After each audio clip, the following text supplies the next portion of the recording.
অভিনব বাড়ি ছেড়ে দ্রুত বেরিয়ে পড়ল। শর্মিলার ক্রোধ বেড়ে গেল। ওকে ফিরে আসতে দাও। এই কুকুরটার একটা জায়গা আছে। যদি আমি এই ভিখারি কুকুরটাকে ঘর থেকে না তুলে ফেলি, আমার নাম শর্মিলা নয়। অভিনব শর্মিলা তার শাশুড়িকে কিভাবে সামলাবেন? তিনি কি শাশুড়ির কাছ থেকে পালিয়ে গেলেন? এরপর কি হলো?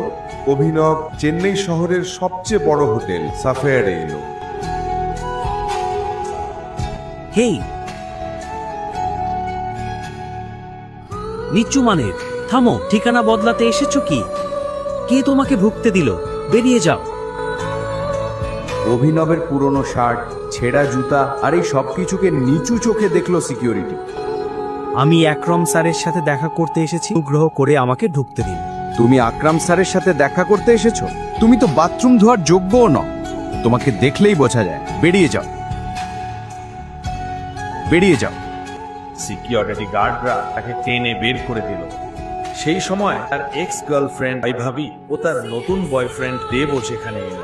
সিকিউরিটি,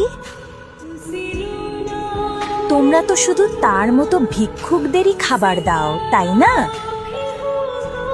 আমার মনে হয় ও হয়তো ক্ষুধার্ত, কিছু অবশিষ্টাংশ থাকলে ওকে দিয়ে দাও। ও হয়তো ক্ষুধার্ত। অভিনব বৈভবীকে দেখে যতই রাগ করুক সবকিছু লুকাল।